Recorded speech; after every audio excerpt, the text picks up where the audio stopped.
So hey everyone, this is Ari and welcome back. In this module, I'm going to be interviewing Dr. Heidi Hanna, which I'm really excited about.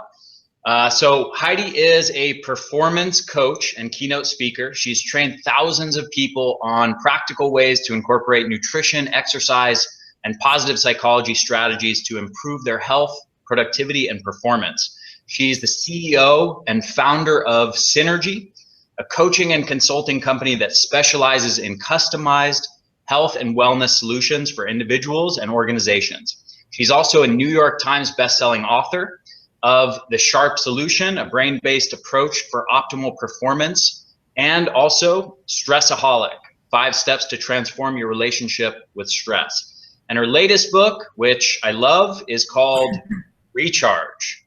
So, Heidi, with that said, how are you today? I'm doing great. I'm excited to be here to talk about energy, my favorite thing. Cool, likewise. Yeah, so real quick, I just want to kind of tell the story of how I found your work and what was going on when I did. So basically, for those that know, so so that you guys know, I should say, basically, I was still kind of finalizing, wrapping up my energy blueprint product. And I knew I needed to do this module on the psychological, emotional aspects of stress management, as well as how all of that ties into regulating energy levels. You know, everything else that I've taught in the program is really focused on the physiology, the nutrition, the lifestyle strategies for energy management, but really with an emphasis on physiology and to the neglect of a lot of the psychological and emotional management strategies.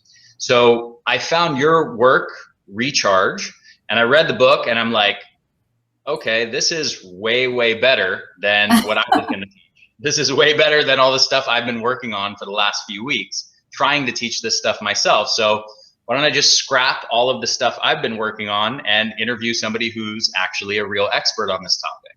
So I reached out to you and fortunately you agreed to do this. So with that said, first of all, my gratitude for doing this, for being a part of this program. I really appreciate it.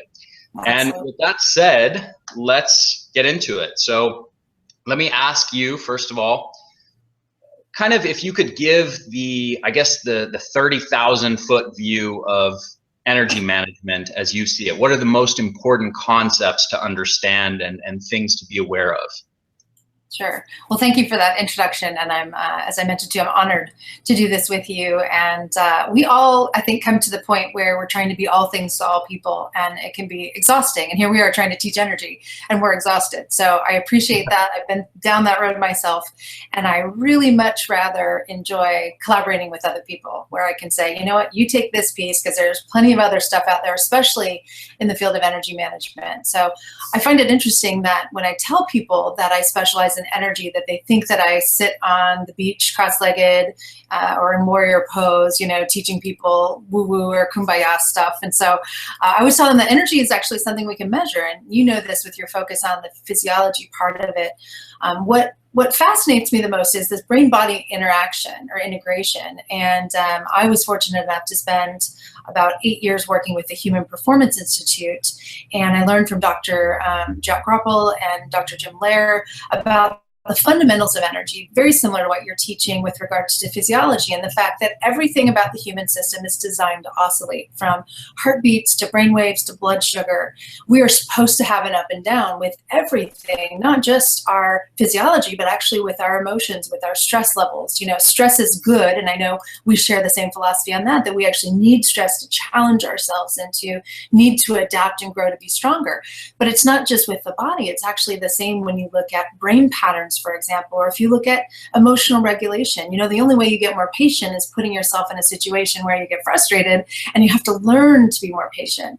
I remember telling someone once, never pray for patience or else you're going to end up so frustrated, because you have to challenge that capacity in order to grow stronger. So essentially, to me, it really all boils down to energy and looking at what I call the synergy model of energy management, which is starting from the inside out, looking at physical, emotional, mental, spiritual, and social, and how all of those energy tanks, so to speak, need to be replenished throughout the day.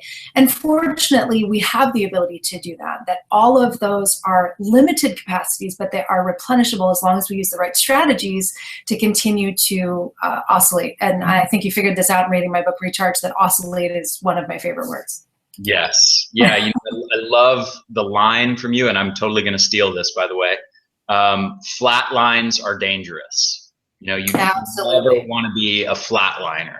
So, and that's often how I start off with people. As I say, if you go to the doctor and they hook you up on a monitor and you see a flat line, what does that mean? And people will laugh, obviously, and I'll say, well, you're not going to see it because you're not going to be there. But if you think about energetically what we do on a given day, and again, I want you to think of energy not just as physical, but emotional, mental, spiritual, social. How connected do you feel to the world around you? Or, you know, from an emotional level, do you feel like you're stuck in survival mode, or do you see things as being opportunities for challenge, which totally changes the way your brain and body respond to stress and stimulation? So those capacities, you can challenge yourself, push outside of your comfort zone, as long as you build in this recharge time to oscillate and create what I call an optimal performance pulse, where you're being fully engaged and then you're being strategically disengaged to kind of recharge yourself.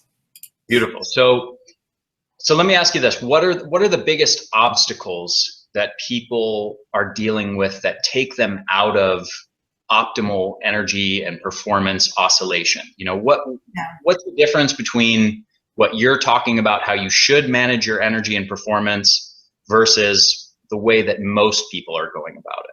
That's a great question. So I've learned this the hard way through my own personal challenges, and certainly with my clients over the last decade as well. I think the number one enemy of extraordinary energy, and we talked about this at the Human Performance Institute as well, is multitasking. And multitasking is something that we are really not hardwired to do, but we have trained ourselves to do. So from the brain perspective, and I look at everything as an integrative neuroscientist, I look at everything from the perspective of the brain. And there's a very simple model created by my research partner, Dr. Evian Gordon, called the 1-2-4 brain model. And the number one principle is that the brain is always looking for safety first. So it must feel safe before it can pursue reward. And there's actually 5 times more negative circuits in the brain than there are positive. So the brain is constantly scanning the world around us, looking for something that might be a potential threat. Now, when we multitask, we're actually telling the brain that there's some sort of emergency, because why would we be trying to do so many things in such a little period of time unless it was critical for our survival? And yet, if you think about what we do on a daily basis, people get up first thing in the morning, and what do? They check their phone, they check their email, they surf the internet, they get on Facebook, they watch the news, they read the paper. And how much of that do you think is positive, uplifting information? You know, and half the time they're doing all of them at the same time. They're like on the toilet while they're checking their email. And so you instantly put your brain into this state of survival, deprivation, and many people get fixated on the fact, and unfortunately I do the same thing, of saying there's not enough time to get it all done. And if the first thing you do when you wake up in the morning is you think there's not enough time to get it all done, your brain is now looking at the world around you as lack and fear and survival. And as you know, that completely changes the physiology of what's happening, and even the chemicals in the brain, shifting from, you know, the endorphins that make us feel good to the endorphins that amp us up, but also essentially break us down and cause a lot of turmoil. So, you know, there's a lot of things, but I think probably the biggest thing is slipping into busyness first thing in the morning without putting your brain into the optimal brain state. And then multitasking throughout the day, and then people at the end of the day feel tired and wired at the same time. They're physically exhausted, but they can't fall asleep because they can't shut their brain off because it's still stuck in chronic survival mode, and they don't get good sleep. So it's this vicious cycle that's happening every day that's essentially causing us to flatline. Wow. So I'll tell you a little personal story of mine, and I would like to say that I figured this out early on, but unfortunately it took me way too long to figure this out, because it's so simple and it's so powerful. But I realized that on mornings when I start my day with checking my email or checking my phone, the whole rest of the day I spend with a degree of anxiety and depression and lack of gratitude and negativity and stress that is just profoundly different from when I start my morning with like a block of half an hour or an hour of meditation, getting outside, being in sunlight, doing some exercise, practicing gratitude, just, engaging in some of those practices of a really positive morning ritual. And it carries through the entire rest of the day. And it actually horrifies me to think how many days where I had crappy, anxiety-ridden days because I just started it the wrong way. And so I was like locked into stress and anxiety mode the whole rest of the day because of that. And let me add to that, you are extraordinary. So you're doing a lot of really wonderful things, and people will say, well, but I'm doing pretty well. And most of the top performers that I work with are doing the same thing. They get up and they rush into the rat race. And what they don't realize is that that stress and stimulation is neurochemically addictive to the brain. So what happens when you wake up, if you don't have it and you're not intentional about jumpstarting your brain in the right way, is you feel kind of sluggish. You're like missing the rush of the excitement of the possibility of what might be coming ahead. And so I think what you're saying is so important. And I do the same thing. It's like, I know that I need to meditate, do some deep breathing, listen to some positive music, watch a funny video. I mean, I've got the whole recharge toolkit right here, and yet I want to go to work. So it's not even that I have to, it's that it is literally almost like an addiction saying, pay attention to me because we want you to work today because it feels good and you're being productive and you're amazing at it. So it's not necessarily a bad thing, but we will burn out and we will break down and we will be suboptimal. Even if we're doing really well, we are suboptimal. Okay, cool. So how do we avoid that fate? How do we avoid flatlining? What are the big keys, the top 3 or the top 5 keys to optimal energy management? Great. So I love that. You're like me. Give me 3, give me 5, maybe 7, but let's cut to the chase. And so gotta be an odd number. That's right. I'm a 3 fan, but I got to go with 5 here. And so in the book Recharge, I talk about the 5 most critical times during the day where you need to get your brain into an optimal state and the strategies you can use. And they're so simple. It's common sense, but I have found that common sense is not common practice. So stay with me here and think about these 5 times what you're doing and how it could be either positively or negatively impacting your brain and how your brain is utilizing energy. So the first thing is by far the most important, and that is preparing your brain for sleep. Not only preparing your brain, but allowing yourself an adequate amount of sleep. So one of the exercises I like to ask people to do, and I would love for your listeners to do this, is just take a blank piece of paper, draw a horizontal line through the middle of it, and on the left-hand side, write down AM, and write down what time you usually get up in the morning, and on the I hope I said left-hand side. And then on the right-hand side, you're going to write down PM and write down what time you go to bed at night. Now, a lot of people say they go to bed, in the AM, and that's a problem. I mean, we could just start there and say that's what you need to work on. But what I want you to look at is from the time you go to bed, typically, to the time you wake up in the morning, how much time are you giving yourself to sleep? Because we know that the brain requires at least 6, more likely closer to 8 hours of sleep every night. And not only are you allowing yourself the time, but what are you doing within an hour before you go to bed that's going to prepare your brain to be able to fall asleep? So even if you go to bed at 10 o'clock, for example, and you're tired and wired and you can't get your brain to shut down, you're just going to get frustrated and you're just going to get out of bed, or you're going to go back to work, or you're going to check your email, and you're not going to get quality sleep. So if you can create some sleep habits an hour before you go to bed that actually tell your brain it is time to unwind. And so come up with things that are not technology based, not stimulating. So you can read a book on paper, you can listen to a guided audio, an audio book, or guided meditation. This is where I do a lot of my kind of pre-sleep meditation stuff. You can listen to music, go for a walk, get some fresh air, do some journaling. I mean, there's lots of things that you can do. It's just people kind of freak out when they think they're going to have an hour without TV or without the internet. And we have got to break that addictive cycle because it is addictive. Let me interrupt you real quick. So why without technology? First of all, I love that. I completely agree with you. But just explain why going without technology is important during that hour. Yeah, and it's not that I'm bashing technology, but there's a couple things that technology does, and this is really interesting. The first thing, obviously, is there is actually electromagnetic fields coming off the technology. So everybody knows that. I mean, even if you're not an expert, you know there's some sort of like vibration coming off this electrical thing that's sitting in front of me that is disruptive to the human energy system. And there's lots of great books you can read if you're interested in that kind of stuff. What's fascinating to me, just a little sidebar, is that the Earth has the same exact vibration as the human system. And so if you take your shoes off and you just put your feet in the earth on the grass, you will start to tune into what your natural rhythm is. And this is work by a friend of mine over at University of Arizona. So anyway, we've got this disruption, but the other thing that I think is more important is there's a constant pull in technology. There's always more we could be doing when we're connected to the internet. There's always an email we could answer or an article we could read.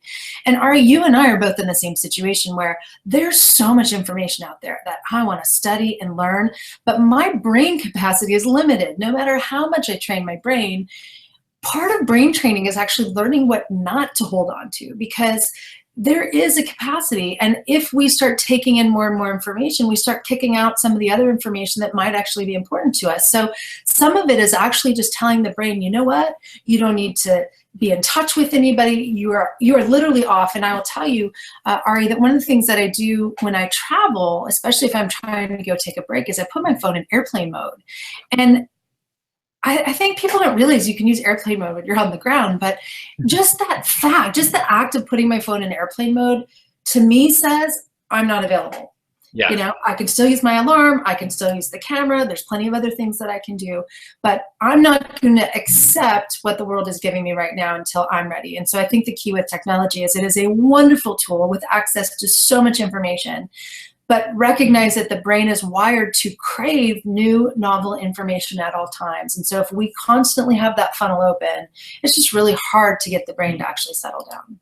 Beautiful. Yeah. So I don't want to digress down this particular point too much. I want to get back to the 5 factors, but real quick, I want to just add my own personal experience around that, which is like you were kind of hinting at, I always feel like there's more information, there's more to learn, there's more to do.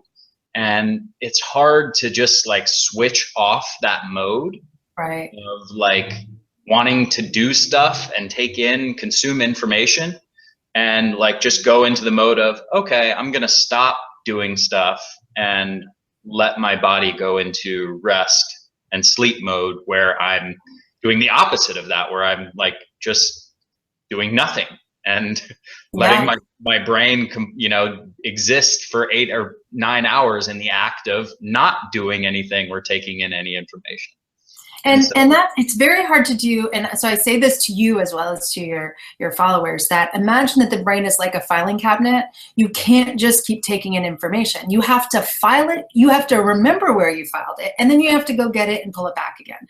So if you're just cramming stuff in, you're losing the ability to use knowledge. And so knowledge is really nothing without application. And so as a couple of knowledge junkies, I think we both know what that's like. And I want to say that in my opinion, it takes much more discipline to not work than it does to work. It takes much more discipline for me to meditate when I want to be studying, or actually to take a day off when I'd rather go to the gym.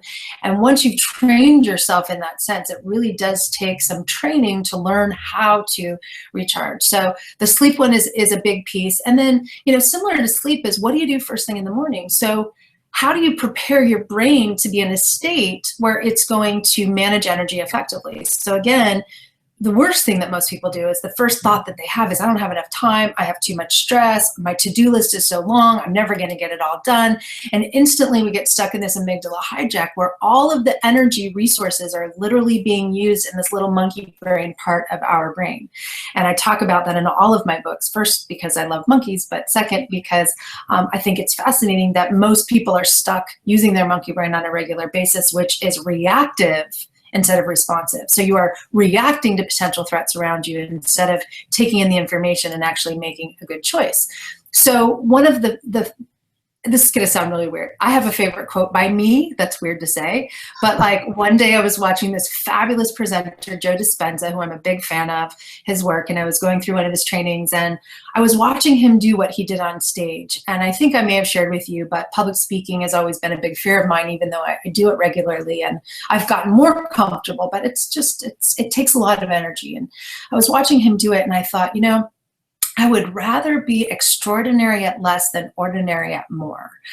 I was watching him and he had really done a good job of kind of saying, here's the space I need to be in order to present. And so he actually made an effort to not hang out and mingle a whole lot with people in between. And my first thought was like, how rude, who does he think he is? But then I thought, wow, that's fascinating, because now the energy and the presence he brought to the work that he did was mind-blowing. And so that was piece of it, is, not try to be all things to all people. Recognize that we're not going to get everything done today and that's okay. But the other piece is thinking about who we want to be before we think about what we have to do. And even the words of that, we're looking at want before need. Who do I want to be? How do I want to show up? How do I want to make people feel who are around me before I start going, okay, here's my to-do list and I got to start knocking stuff off? Because if I can put my brain and body into a state where I'm grateful, just gratitude, just writing down 3 things you're grateful for, or watching something funny. This is where I actually use a lot of humor. I'll go find a funny video and I'll watch it. And that actually relaxes the brain and body. Humor has actually been shown to decrease cortisol hormones, decrease C-reactive protein in the body. I mean, just finding something funny, not even laughing, just finding something funny tells the brain that the world isn't such a bad place. And so why wouldn't we take just a few minutes, even if it's 3 to 5 minutes, to put our brain into that state that then allows us to see the world around us as a better place, get more done in less time, and be more successful in our day. And essentially those 2 pieces, the sleep part and the first thing in the morning ritual, are the bookends of your day. And this is going to set you up for success, where the other 3 are really kind of the more oscillation management. And most of it's the pieces that you talk about with nutrition and fitness and taking breaks. Cool. So let me stop you right there. There's a couple of points that I think are extremely profound and important, and I don't want to gloss over them, because I want people to get this. I really want it to sink in. Great. So one of them is the idea of being more reactive or being more proactive. Right. And so, I find that this is a huge key for me, because if I start my day, for example, with checking email, or even without starting it, but if at sometime in the morning I'll go on Facebook and check all the messages from people asking questions about this or that, and start answering questions and start getting into comments on Facebook, and then people have responses with more questions, or emails, and then people have their email responses, my brain goes into reactivity mode. Yeah. And I stop thinking about, okay, what do I want to bring into the world today? What do I want to contribute? What do I want to create today? Right. And instead I start compulsively checking to see if someone else has messaged me, or if someone else replied to something I said, and my brain goes into that reactivity mode, and you can pass hours in that state, in that compulsive reactivity state. Yeah. And the whole day can fly by without you even really doing anything that you set out to do that day. The things that that were important to you, that you really wanted to create that day, they don't get done because you spent your day just being compulsively reactive to other people's inputs. You know what I mean? Absolutely. And also keep in mind that while you're doing that, you're training your brain to do that again, right? Because every behavior that you do like that is hardwiring, and your brain, by the way, is thinking, okay, while he's doing this, he's also kind of stressed because he's trying to keep up with all of this. And stress releases the same chemical that drugs do that cause us to do it again. Why would stress be involved with the reward center? It makes sense from a survival perspective that your brain wants to hardwire anything that's potentially stressful, so you'll stay away from it. And so what happens is we create these habits, these neural networks that make us do it again. And it's the next day, and there you are again on Facebook, answering all of these responses from people, which are important, and you get joy in doing that, but then you realize you didn't produce anything that you wanted to produce. Right. Yeah. At the end of the day, the way I feel about that day and the emotional state that I spend the day in, and in turn my energy level, is so different compared to when I'm in that state I just described, versus if I carve out blocks and say, okay, from this hour to this hour, I'm going to go online and answer questions and answer emails. Then I'm going to shut it off during this chunk of time, this block of most of the day. And then I might go on again for half an hour, and answer more questions or answer more emails, versus if I'm just like compulsively checking all day. And that is super fundamental. So I want to just reinforce that what you're talking about is oscillation. What you're talking about is building your life like a sprinter instead of a marathoner. So you're like, I'm going to be fully engaged. I'm full steam ahead for 30 minutes. I'm going to take 5 or 10 minutes to get some air, take a stretch, do whatever, and then go back into it. And that creates that optimal performance pulse. That's exactly it. Cool. So the other thing that I wanted to stop you on was, you said it kind of in passing, but I think it's a really cool concept, which is think about who you want to be before you think about what you want to do that day.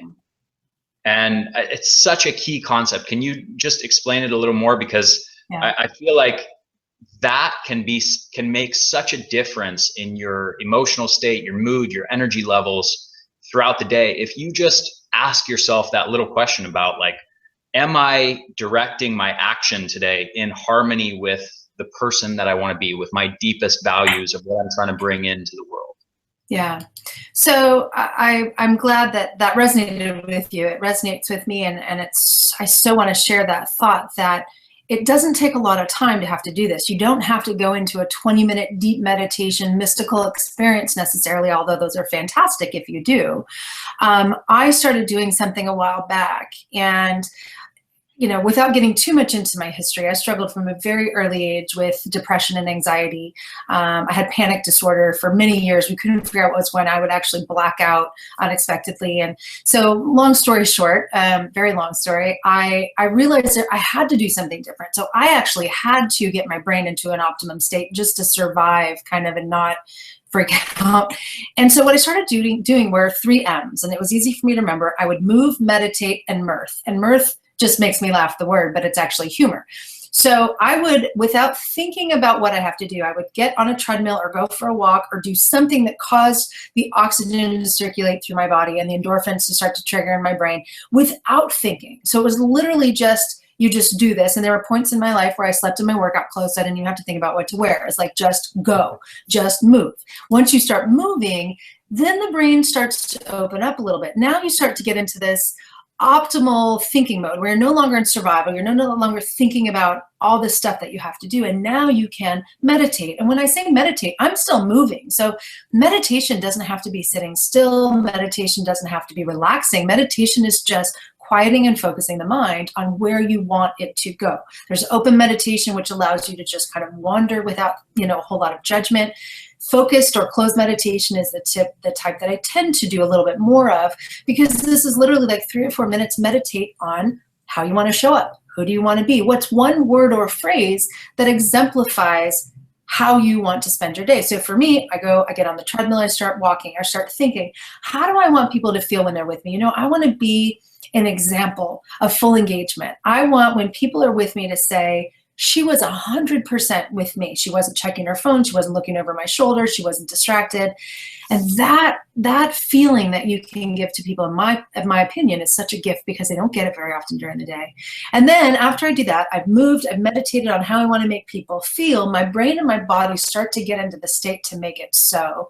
And then I go find something funny. So I'll go on, maybe it's Facebook, maybe it's on YouTube, but I'll literally, without paying too much attention to all the noise, I'll find something funny. I will laugh, even if it's just a chuckle, and then I'll share it. So finding something funny is helpful in the sense that it boosts positive endorphins in the brain and it decreases cortisol. But sharing, as I'm sure you know, also generates oxytocin, which is a bonding chemical, which is really healing for the brain. So this is literally, for me, it's like a prescription for getting your brain into the right state. And I'm happy to say I was able, using those techniques, to go off medication, pretty severe medication that I had to be on for a long time. And I'm not saying it works for everybody, but by moving, meditating, and finding something funny, you're actually literally lifting those brain chemicals. So now when I see my to-do list, it's still long, but it feels like I can handle it, especially if I know I'm going to take a break a couple times throughout the day.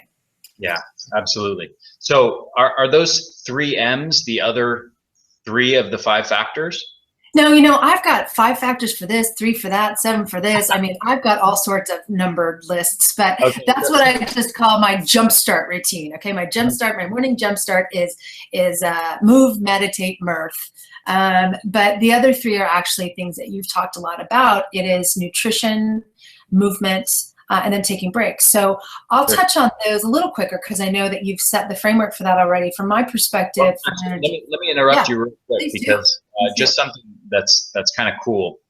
It is extremely rare, exceedingly rare that I see someone broach those topics. Yeah. And I'm listening to them talk on those things, and then I'm like, wow, I actually agree with them.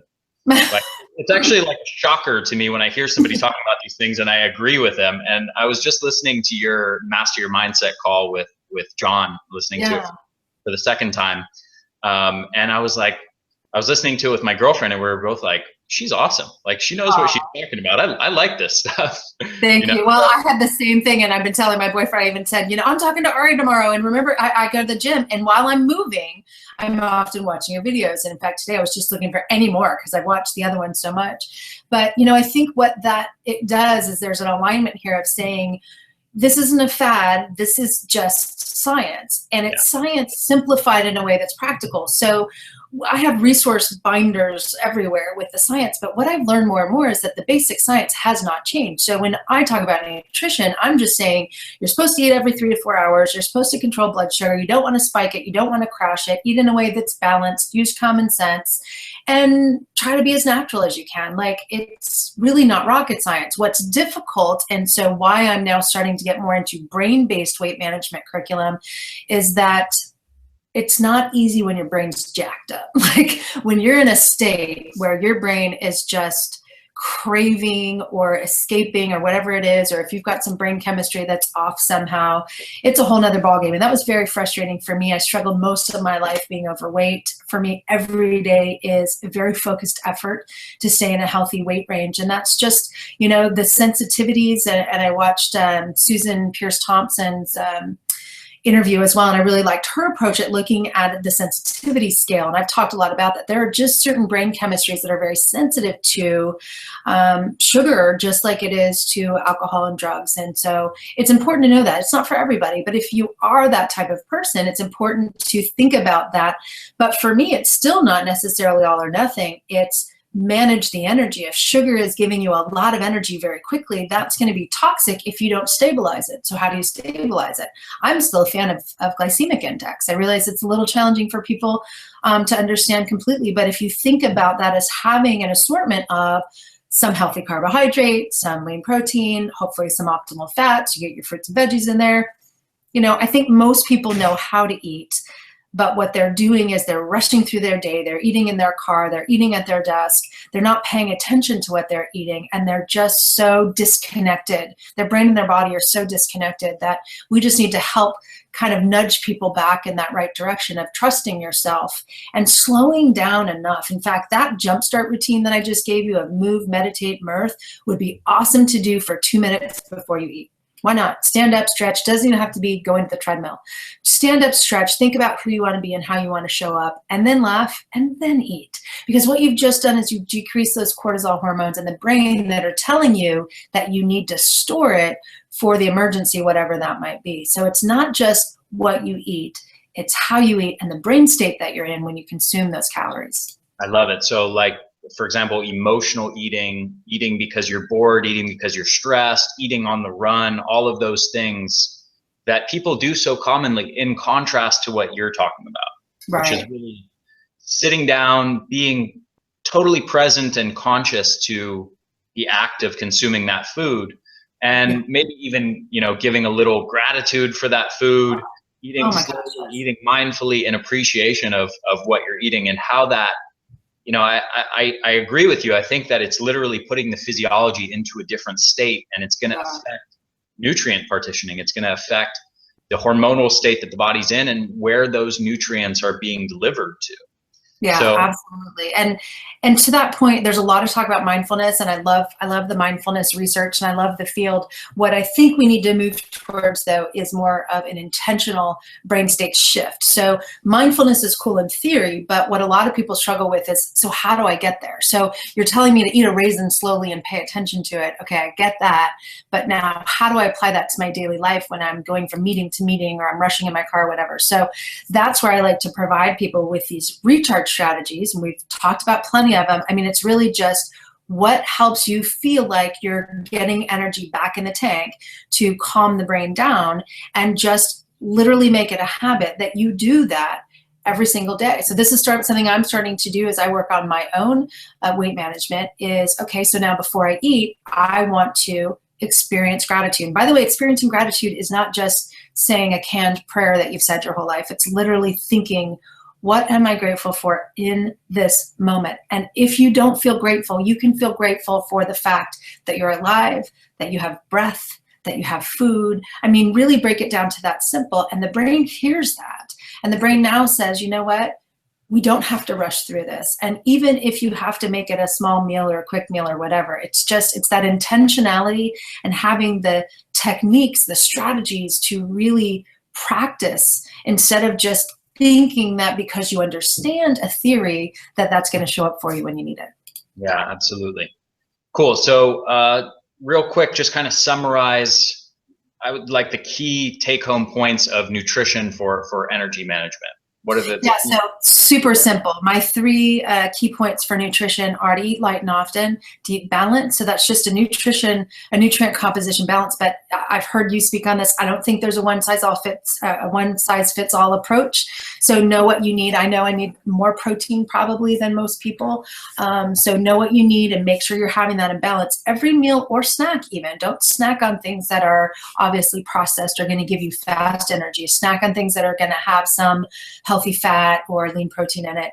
And then optimize those foods that are going to give you added value, added benefit. So for me, based on the research, I look at the Mediterranean diet as really having the most validity from a scientific perspective of saying, like, these nutrients really do support the brain and nourishing the synaptic connections between those brain cells, nourishing the actual neurons themselves. And I have to say with that I'm not talking about pizza and wine and like American Mediterranean diet. I'm talking about nuts and seeds and fish and, yes, some things in moderation, but really try to stick with as much as you can coming from produce, fresh produce if possible, but not trying to justify the things you want to eat because they fall into some sort of dietary pattern. I'm sure you've dealt with that plenty.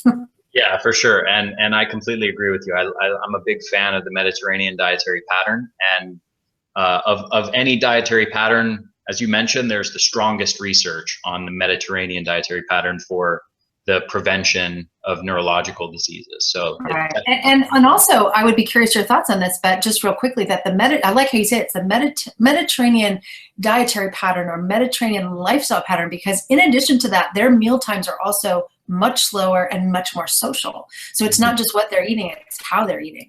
Yeah, getting at what you were saying before about the emotional state that you're in while you're eating. Yeah, I think it's huge. Yeah. Definitely. Yeah, and just having more social connection too, I think, is another aspect. Our world is becoming so disconnected, where, I mean, on the one hand, theoretically, it's way more connected with the internet and Facebook and social media and all this stuff.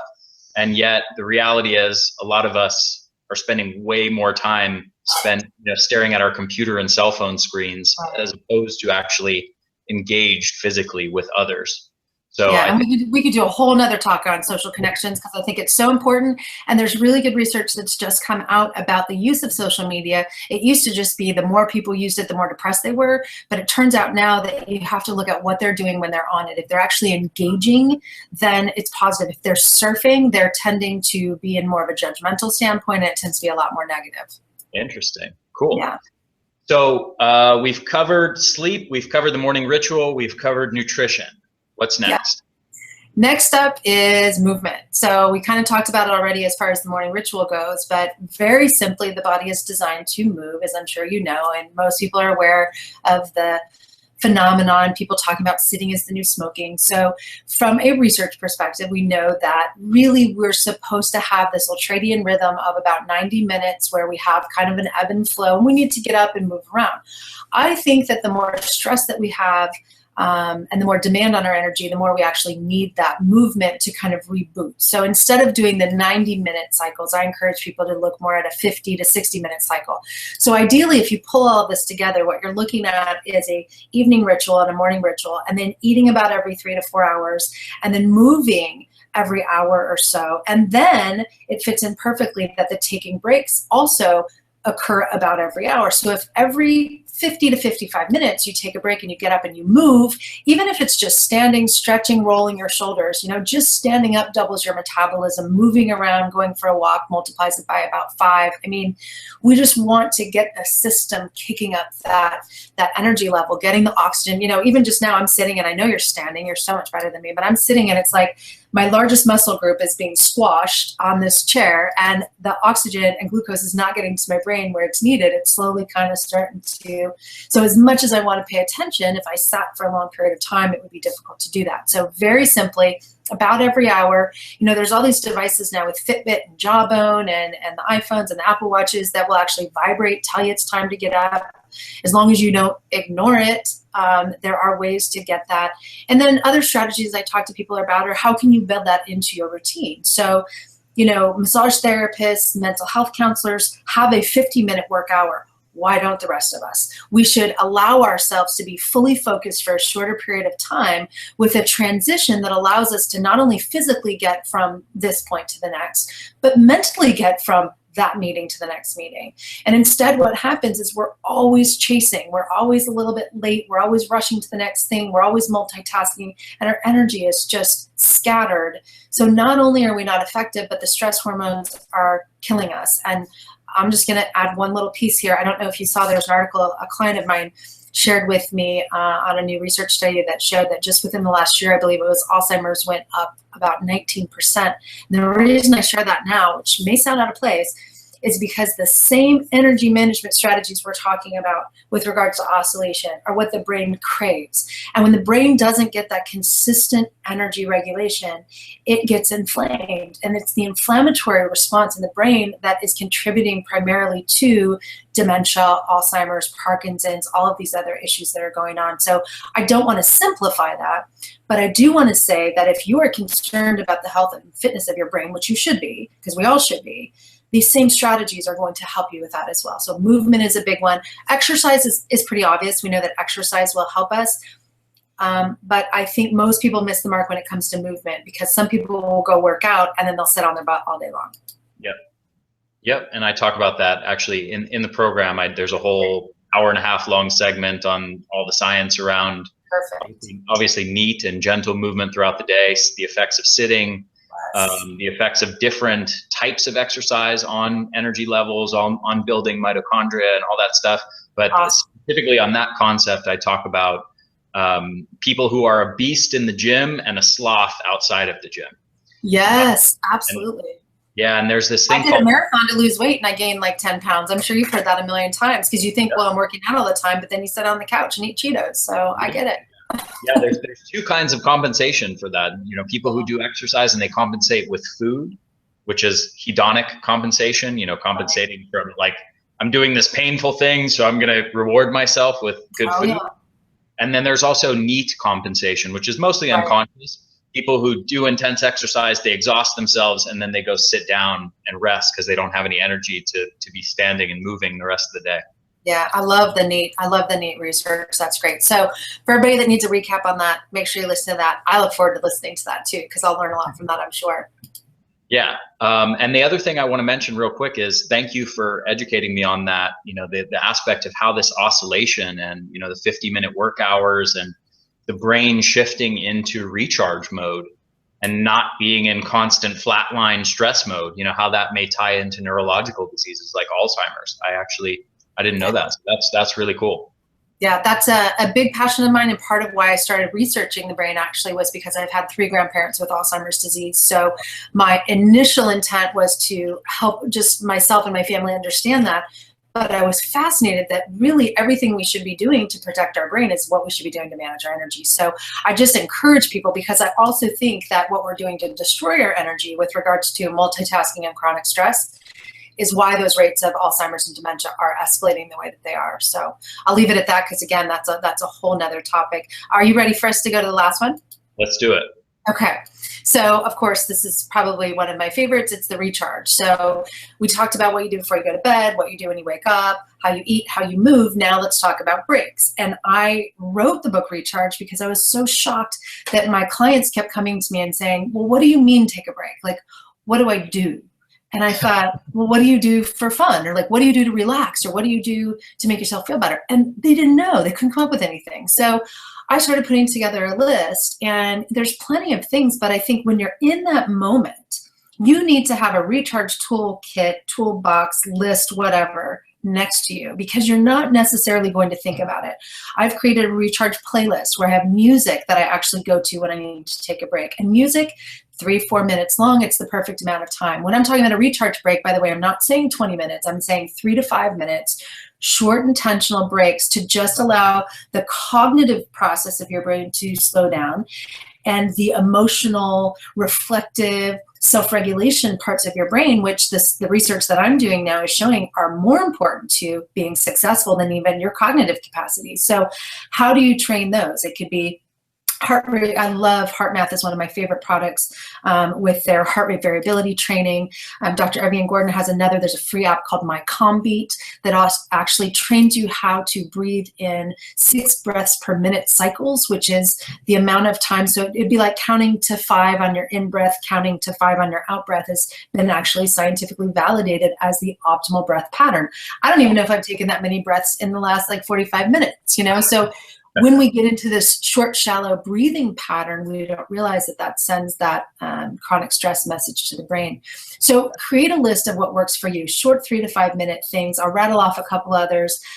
Going for a walk, spending time in nature, watching a funny video, write down things you're grateful for, send a positive email to somebody, send a handwritten card to somebody. Anything you do that is an act of service to somebody else, you're actually going to benefit more than they are from just a brain perspective. So there's lots and lots of stuff out there. I think the key is to take a few minutes, and I'd encourage you to do it right now. Take a few minutes to jot down your top 10 list. What are the 10 things that take you 3 to 5 minutes that you could do to just reboot your system throughout the day? And there are lots and lots of guided meditations and things that are available online, including on my website, HeidiHanna.com.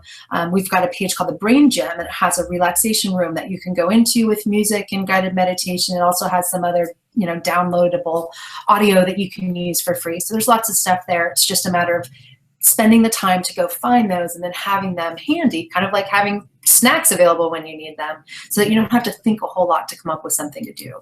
For sure. And that's something that I started doing myself after reading your Recharge book. And it's definitely powerful. Like it makes a big difference. These things are, you know, I really want to emphasize to people, a lot of these things are simple in theory. Yeah. It's not like some like crazy cutting edge extreme thing that you've never heard about. And, you know, it's like this wild new idea and, you know, this magic pill that you take and boost your energy. It's about creating these literal recharge rituals in your life and doing simple things, but when you layer them into your life in a way where you do them throughout the day rhythmically, and you create, you know, this pulsation like you talk about of sprinting and doing work and, you know, being in work or stress mode and then recharging. You know, and well, I gotta say this real quick. I'm so sorry to cut you off, but you'll get a kick out of this. It's so simple. So when I did my first book, The Sharp Solution, it was actually technically my second book. I did one after my dissertation called Relax Your Fat Off, which was all about learning how to relax as a way to manage weight, a whole nother topic. But The Sharp Solution, so I did a book tour and I was doing a speaking engagement, and this very nice woman was introducing me, and she said, I had the chance to read Heidi's book over the weekend, and, you know, I just realized, I mean, this is really just common sense. And I remember, like, I felt like someone had stabbed me, because I thought, I've just spent years of my life researching this, and now you're saying it's just common sense. But it is. And so I remember in that moment I had a choice, right, to either be frustrated or to use it to my advantage. And I got up on stage and I said, you know, I really appreciate those comments. And the fact of the matter is I want to make this common sense, but it's not. How many of you are eating every 3 to 4 hours? How many of you are getting 8 hours of sleep? How many of you are meditating? You know, just these comments, that's all common sense, right? But we're not doing it. So there has to be a better solution to actually making it happen. Absolutely. So it's clearly not common sense when 99% of people are not living their life this way. It is not common. It is not common in any way. And you know, it's funny because I've actually gotten the same remark. I wouldn't call it criticism. I've gotten the same remark about my book, Forever Fat Loss. You know, some people would have written reviews on that on Amazon saying, oh, you know, it's mostly common sense. It's great, good information, solid information, but it's mostly common sense. I'm like, no, it's not. It makes a lot of sense. I agree about that, but there's nothing about this that is common. And I think the same thing is true with what you're doing. It is sense. It's uncommon sense is really what it is. It's really, and what we want to do is we want to make it common practice, because it's one thing to have the knowledge. It's another thing to have the application. It's a big thing I talk a lot in my books about, the no-do gap, what we know versus what we do. And essentially, I believe what's going to get us over that gap is energy management. It is much easier to make the right choices when the brain sees that those choices are helpful, but it needs to feel safe first. So it's got to have that regular oscillation happening in order to pursue reward of the things that we want. And if we get stuck back in that survival mode, it's what I always go back to. If I'm feeling burnout, if I'm feeling frustrated, if I'm gaining weight, if I'm not sleeping, how am I mismanaging my energy? And what do I need to do right away to just make a little shift? I love it. So to recap the 5 factors. So number 1, sleep. Number 2, morning ritual. Number 3 is movement. Nutrition, then movement. Yep. And the last one is? Taking breaks, which clearly you need to do after this interview. Yes, so that works properly, and I have a good memory. Yes. Perfect. So this was awesome. Thank you so much for talking to me. I feel like I could talk to you for like 5 hours straight. I thank you. Best time. Yes, hopefully we'll have another chance to do so. Yeah, likewise. So tell everyone where they can find out more about your work, and if there's anywhere that you want to direct them to find out more about what you do and how you can offer them tools to benefit their lives. Great. Yeah, I'd love to. So you can go to my website, which is HeidiHanna.com. It's HeidiHanna.com. And as I mentioned, we have a Brain Gym page that's free to use. So we have some games and exercises by my research partners company, My Brain Solutions. And these are science-based, validated exercises. So we hear a lot about brain games and whether or not they work. There's a big difference between games and exercises. And if you have questions about that, please just feel free to send me an email. You can email me. It's Heidi@HeidiHanna.com. And the other thing that I will just recommend, it's a project that I'm working on right now, is we have just released a brain fitness assessment. And this has changed my life, and it's really changing the lives of the clients that I work with and corporations. We're using this in corporate groups as well. But this assessment, you can find the link to it on my website. It's called the eBrain Assessment, and it looks at 17 different brain capacities. So we separate them into 4 groups, into thinking, feeling, emotion, and self-regulation. You get your scores back, and you will actually see how your brain is processing information. So certain tests will show you things like memory, focus, attention, flexibility, inhibition. Those are the cognitive capacities, but we also look at your non-conscious biases. We look at things like your stress and anxiety and mood level, as well as things like positive and negative bias, which is a huge area of interest and research of mine right now. It turns out that 100% of people who have depression also have this negativity bias, and it doesn't mean that you're a negative person. It's actually more a representation of a stress sensitivity. My sense is that we would also probably find the addictive brain patterns to also have this negativity bias. It just kind of means you're on high alert all the time. And I will tell you personally, when I first tested, I was a 1, which means I was very, very stress sensitive. Using humor strategies, within 30 days, I shifted to a 3.5, and now I'm within the healthy range. So we know that this stuff works. These things that we're talking about, the assessment is a great way to even see it. So you can take the assessment, do some sort of training for 30, 60, 90 days, take it again, and you'll actually be able to see how your brain patterns are changing. So again, if that's of interest, you'll see information on it on the website, but you can also send me an email to Heidi@HeidiHanna.com. And thank you for letting me share that, Ari. Yeah, absolutely. That's actually something I'm super interested in, that you just told me about it yesterday, and I actually can't wait to go take it and learn about myself in that way. So this was awesome. Thank you so much. I love your content, and this is stuff that I use myself, and I'm like stoked about using it. I can already see the benefits of doing the stuff that you're talking about. So thank you for everything that you're sharing with me and with my audience. I really appreciate it. Awesome. Thanks, Ari. Yeah. Have a good one, Heidi.